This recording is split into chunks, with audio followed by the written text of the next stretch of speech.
Nicola Fretwell is here at the Nottingham University NHS Trust after being invited by the pathology team. Nicola received the diagnosis of FSGS after she started to notice her body swelling up and feeling extremely tired. FSGS, or focal segmental glomerulosclerosis, is a condition that causes damage to the glomeruli, which are tiny filters in the kidney. The damage causes scarring to the filters, which then stop working. This then allows protein to leak through the walls of glomeruli into the urine. It can affect both children and adults. Nicola wanted to share her experience. I was 17 and I'd been going to and from the doctors because I was swelling up from my ankles. My whole body was swelling up. I was extremely tired. I quit sixth form because I couldn't get up in the morning, actually. And they told me it was my age. Of course, there was no internet. I couldn't Google anything in those days, and you take what you're told at face value. But it did get to a point where I saw a GP. He weighed me, gave me a mild diuretic, told me to go back in 2 days, and I'd gained half a stone in fluid, and put on a ward and given, again, a mild diuretic and a fluid balance sheet. So everything I drank, I had to write down, and everything I passed that to measure my urine. And after a week, the consultant came, said I was lying. I must have been drinking more than I was writing down, and wanted to discharge me. And I got ready to leave, and I collapsed in the middle of the ward. So I was transferred to Nottingham City, and it took a little while and a biopsy to determine FSGS. Nicola is one of the longest surviving dialysis patients, and the first dialysis patient to get pregnant and have a baby.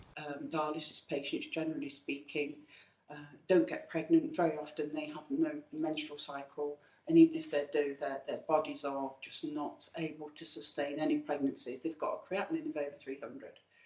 I had to have ultrasound scans fortnightly to make sure, obviously, that the fetus was growing normally. I was very poorly throughout. I had renal vein thrombosis before I got pregnant, and then it was suspected a second time during the pregnancy. So my son was born via elective caesarean at 7 months, and he weighed just under 2 pounds. But nobody had ever done that before. I was told because I was young I might need a transplant, and I went on the transplant list at 17. And at the time it was like, well, I'll need a transplant. It was not something I was expecting. I was never told I would need dialysis, because I think there was always a hope that the condition would improve, but it was completely unmanageable. And after about a year, I'd heard about dialysis. I knew that it removed fluid, and edema was my biggest issue. I was carrying around 30 litres of fluid around at any given time, and it was just uncontrollable. And I actually asked if I could start dialysis, to which my consultant said, yes, you'll probably be better. So I still had around 20% kidney function then. There was no such thing as stages of kidney disease at that time. It wasn't called CKD. There were lots of buzzwords now that didn't exist then. I wanted to do something that controlled my fluid, and so I would feel better at the age of 19. Patients with FSGS can have high levels of fluid retention that cause puffiness, known as oedema, around the eyes, abdomen, feet and legs. Many experience weight gain, and urine can also look foamy. If kidney failure is already well advanced, symptoms could include tiredness, lack of energy, itching and muscle cramps. Patients are referred to a nephrologist to receive treatment. Treatments could include active supportive care, also known as conservative care, a form of dialysis or a kidney transplant. They may also give drugs to try to slow down loss of kidney function. The very first dialysis I had over 30 litres of fluid on board, and this fluid, we hadn't been able to remove it. And on the very first dialysis, they put a little tube in the front of the machine, and I watched that fluid come out into a jug. And as soon as I saw that, I was happy with dialysis. I felt better, and that was the bottom line. I needed to feel better. I had a son who needed me. Dialysis has never been a problem. For me, it's always been something I do, but it doesn't define who I am. Nicola, after starting her treatment, took steps to do her dialysis at home. Nocturnal home dialysis is her preferred method. It enables the patient to receive it at night while asleep. The benefits of nocturnal dialysis are taking less medication to control blood pressure and anemia, taking less medication to keep phosphorus under control to help bone disease, improvements in neuropathy and less restless leg syndrome, feeling better during dialysis and less washed out, having more energy for daily tasks, sleep better, have fewer and shorter hospital stays, live longer. Home dialysis, particularly nocturnal, doing it through the night, enabled me to work full time.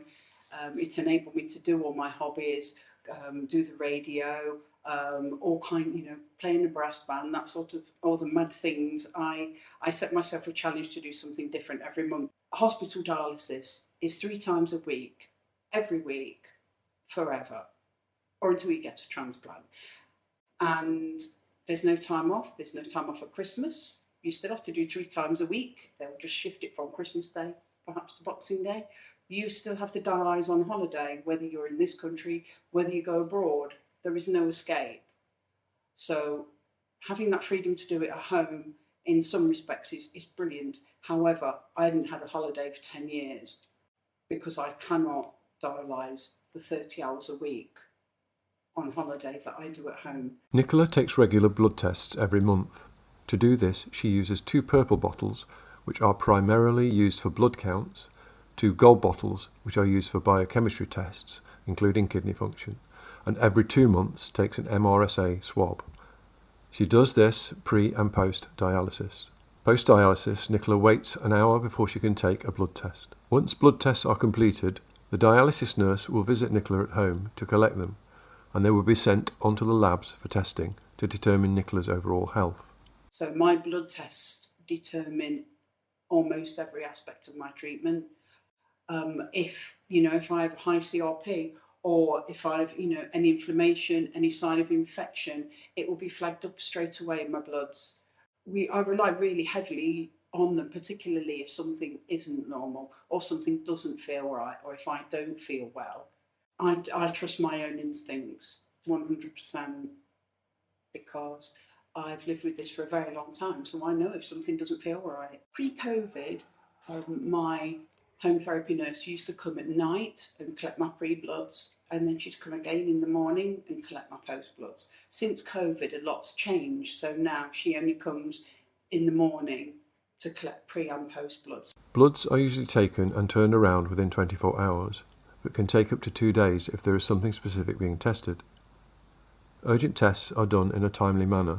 Every effort is made not to have a delay due to it impacting the overall test result. Potassium tested in blood can give an inaccurate result if the test is delayed. High levels of potassium can cause serious heart problems. I'm always concerned about things like potassium because I know that delay, or at least I've been told that delay from the blood being taken to reaching the lab can have an impact on results like potassium. So that only concerns me in the sense that I know of the risks of high potassium. There has never been any delays with my bloods. If my bloods are sent, used to be called P1 as an urgent, I would probably get those results back within an hour. But I do know of other pathology units where their staff have very little understanding of dialysis patients and why they need their bloods urgently, or the impact of what those blood results might mean. Nicola's experience when gaining information when she was first diagnosed was very vague. Learning about the treatment and its complications could only be found with a handful of medical professionals. I have an excellent relationship with my consultant, but unfortunately there is a trend of people, that nurses included as well as doctors, that think if your kidneys don't work, your brains don't work. It's dismissive and it's rude and it's largely inaccurate. Kidney patients had jobs, kidney patients had lives, kidney patients had careers. Despite being on dialysis, Nicola maintains a full and active life, turning her hand to a multitude of experiences including motorcycle riding, driving a steam train, and even flying in a helicopter with her son Daniel. I decided when I had my son I needed to live as normal a life as possible for him, and sheer determination actually, because I always had this idea that if I stopped I wouldn't start again, and so I worked hard. I took on extra jobs, I did private tuition, I had various hobbies. I think I was trying to prove to everybody that I wasn't a dialysis patient, but really I think I was only trying to prove it to myself. And in the end I had a breakdown.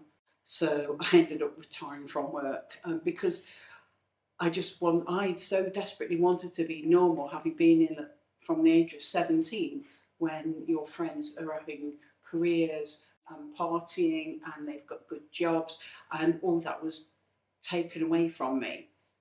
So being able to dialyse almost gave me some of that back, and I wasn't going to let it go easily. Over the years, Nicola has been involved in a number of drug trials, which also gave her the opportunity to start talking about her experiences.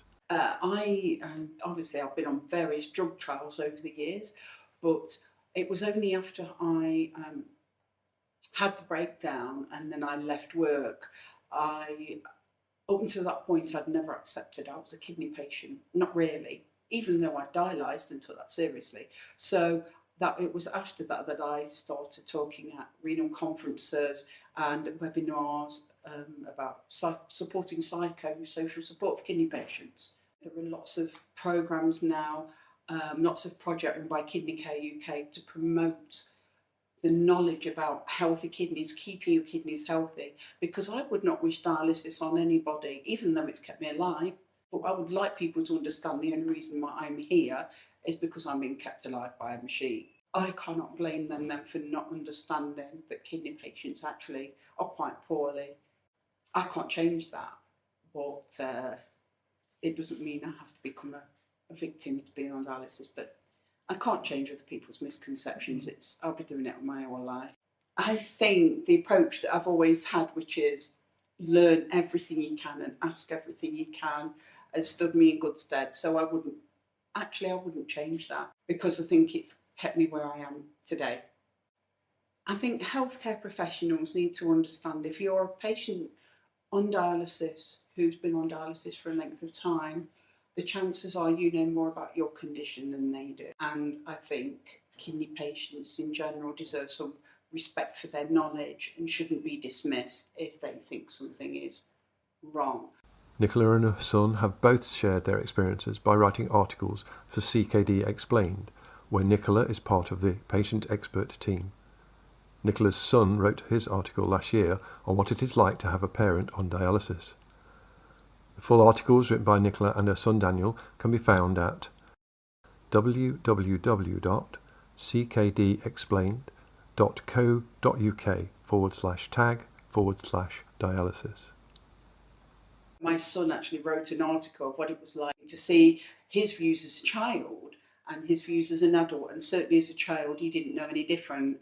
You know, he knew that he was special because it was in the news, but to him I was just his mum anyway. He knew no different. At hospital for dialysis, he knew sometimes I was ill, sometimes I was tired. I think as an adult he asks more questions and he understands a lot more about the long-term implications for me. Obviously, you know, I don't know how long I have left now, so we try and make memories really, because you just never know what's around the corner.